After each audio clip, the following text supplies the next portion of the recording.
Mukwano gwange kwanirizaako yonna gy'osinza okuba ng'otuwuliriza kutegeeza nti okola ky'amaanyi nnyo. Munnange gy'otabadde, Paaliyamenti olutuulo olusembyeyo yayisizza bills ezaakomezebwawo ne Pulezidenti Museveni ezaali zaagaanibwa okuyisibwa. Paaliyamenti yazze n'eziyisa. Ngenda kuba nga nkuleetera changes empya mu bills ze baakoze mu Paaliyamenti. Mukwano gwange nkutegeeza nti ku UG Update TV kw'osinzira okuba ng'otuwuliriza era okola ky'amaanyi nnyo okwekuumira ku mayengo gano aga UG Updates. Mbalamusaako yonna gye musinziira okuba nga kwe muli mwebale kutuninga UG Updates TV. Mikwano gyange mwenna abali eyo mukulike nnyo wiikendi baganda bange. Nyongera mu maaso n'okusaasira mmwe abafunyemu obukosefu nammwe abafiiriddwako abammwe. Mukama Katonda abagumize ddala. Kakati Paaliyamenti yazzeemu n'ekola reconsideration okuyisa bills ebbiri ezaali zaakomezebwawo ne Pulezidenti Yoweri Kaguta Museveni mu January 2024. Mu ntandikwa ya mwezi guno bills zino zaddamu ne zireetebwa ne Pulezidenti Yoweri Kaguta Museveni newankubadde Paaliyamenti yagaana oziyisa. Kakati Paaliyamenti kyaddaaki yamaze n'eziyisa. Oba baalidde tetumanyi lwaki baba nga luli baagaana oziyisa ate kati basazeewo baziteekemu omukono baziyise. Mulimu the High Education Student Financing Amendment. Biiru eno yali ya 2024. Mulimu the National Commission for UNESCO Amendment Bill 2024. Eno nayo yayisiddwawo. Olutuulo lwa Paaliyamenti olwaliwo ku lunaku olwokubiri nga 26 mu Sebutemba w'omwaka guno 2024. Okusinziira ku bbanji lyali mu lipooti ne Honorable James Kube-Ketalya, ono nga ye chairperson wa Committee of Education and Sports. Ono nga ye committee for Education and Sports. Kigambibwa nti no the Student Financing Bill yakomezeddwawo, yazzeemu okubanjibwa eddemu efunctioning ku high education student. Kakitegeezebwa nti financing board kitwandiise nga HESFEB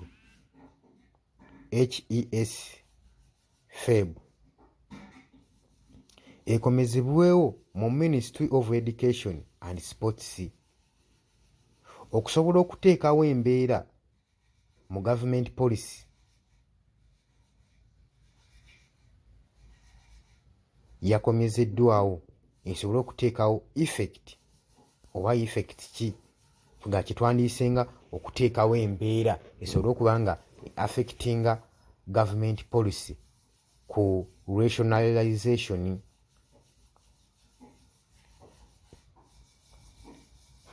Ebimu Pulezidenti byali byakonsanningibwako byataddeko nnyo essira mu bbiiru ye proposal eprovidingiddwa okuddamu okudeployinga HESFEB staffs bonna nga bafollowinga rationalization board.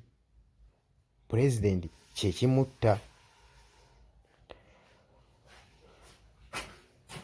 Pulezidenti agamba nti staafu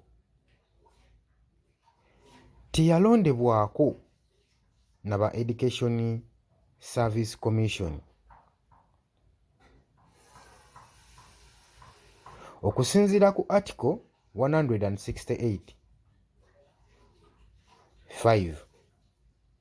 eya 1995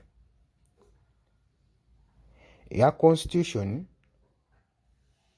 terondangako public service mu under article 166(1) of the constitution, n'olwekyo tequalifyinga kubeera nga ekolwako deployment mu public service. Tesaanidde wadde n'akatono. Proposal ya president eya section 43 kuwairako 6 of the High Education Student Financing Amendment Act 2024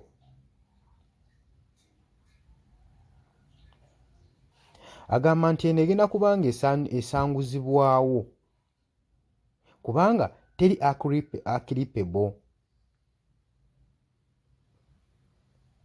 Agamba nti eno teri applicable ku staffs. Ba staff members tebagimanyiiko, tebatuukako.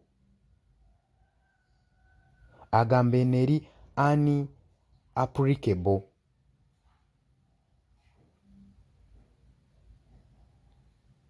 Agamba nti apoloposinga nti staff yandibadde yaritayalinga dda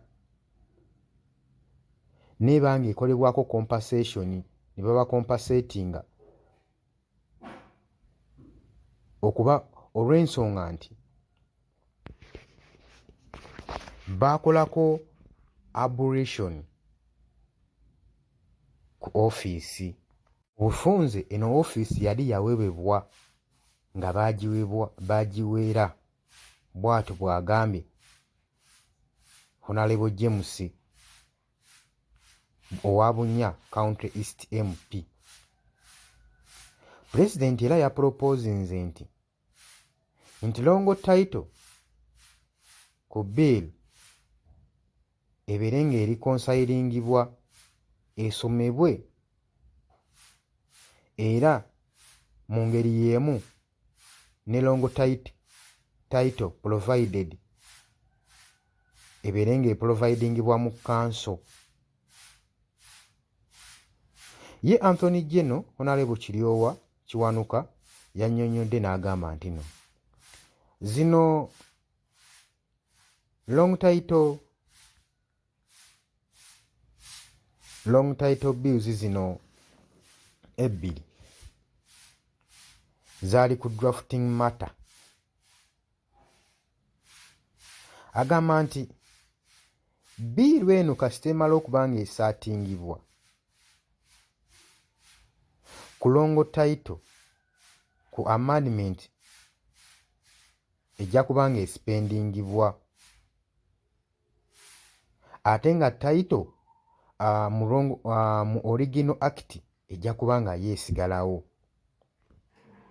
Bwe bw'atyo bw'agamba. Agamba nti wetuddako ku National Commission for UNESCO Amendment Bill 2024 President yabadde uncomfortable ne establishment eno eya Uganda National Commission eya UNESCO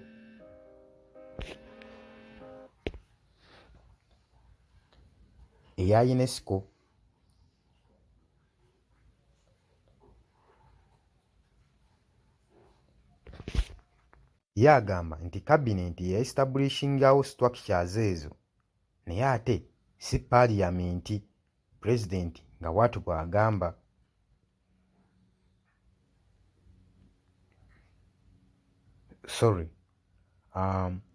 Anthony General ng'agezaako okunnyonnyola ebintu bino agamba nti abano aba UNESCO ssaako ne Anticom cabinet eno eyayiisa structures zino so si parliament. era pulezidenti yabadde non-comfortable n'okwongerayo okukozesa terminology eno eya commission. Tujjukira mu section 5, 14 and 15 of the Act of the Ground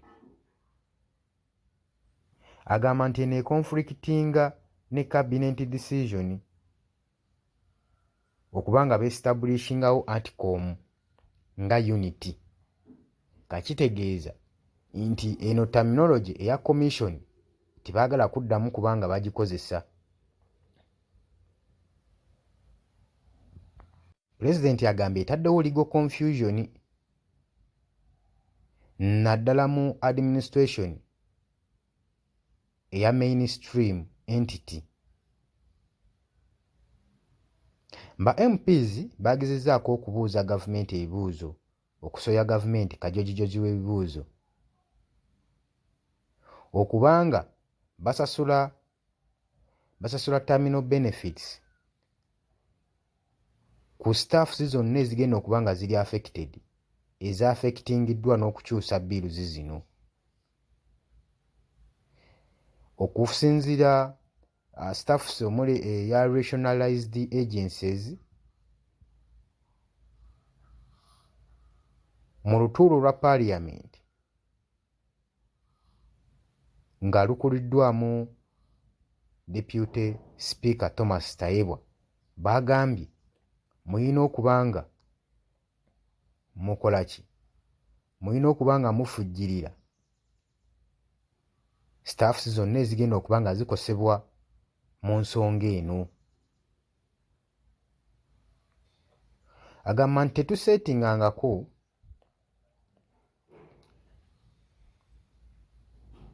Minisita Kiryowa Kiwanuka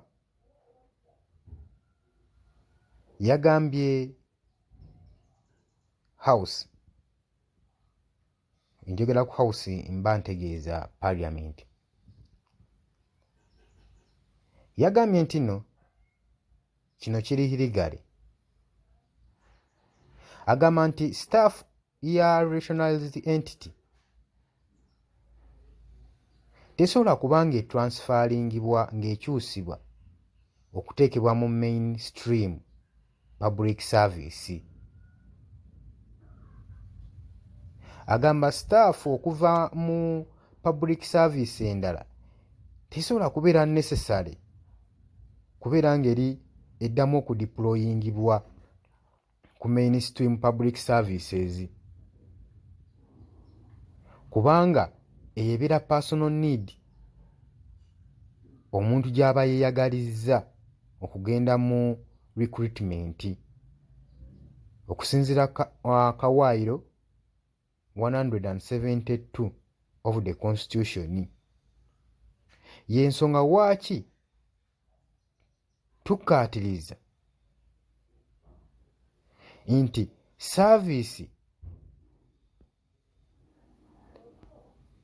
saavisi erina okuba ng'egaanibwa,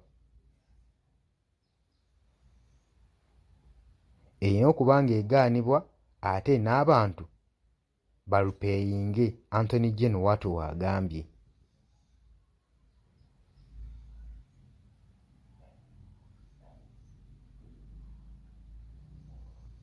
Agamba nga bwe tuconsideringa ministerial policies statements okusobola okuba nga tulwaninga financial year, Minister wa Public Services ye yanootinze ng'agamba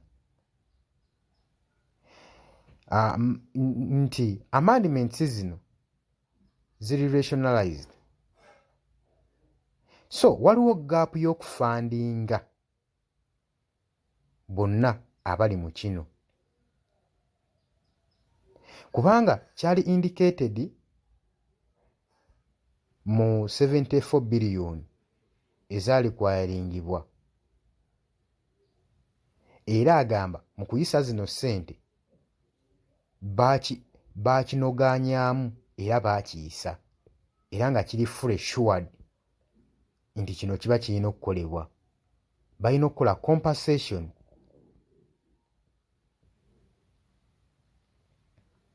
Agamba balina okukola compensation naye kyewuunyisa nti 1 billion ye yaliwo. Agamba biliyoni emu ye yali available mu mbeera eyo, ate ng'eyo yali evunaanyizibwa ku ba Energy Ministry. Honorable Betty Nalumya bw'atyo bw'agambye, owa Wakiso District Woman.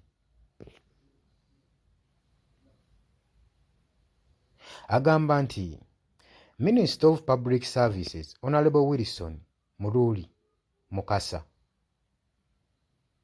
yawadde assurance ng'agamba nti ba MPs bonna mu government entity aba rationalizingiddwa mu kuteekawo benefits babadde prepared nnyo, era ng'agamba staff ejja kubeera able okuleka ne packages zaabwe, era ne bagamba nti nno reconsidered bills zino zonna ezinokoddwayo eziri considered zijja kubeera nga ziri transmitted eri pulezidenti basobole okuba nga bazaasatingamu mu article 91 kawaayiro akookuna mu constitution.